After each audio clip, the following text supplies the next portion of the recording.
Welcome, today in front of me XIAOMI 11T Pro, and I'll show you how to connect to Wi-Fi this device.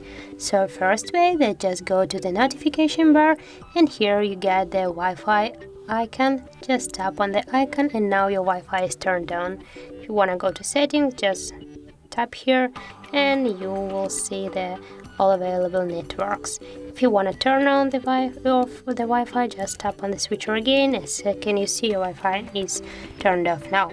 The second way, let's just go to the settings, and right here you will see Wi-Fi section. Now tap here to turn on Wi-Fi, and right now you can see all the available networks. You can choose one from these networks. For example, I will go in with this one. Now just type here the password.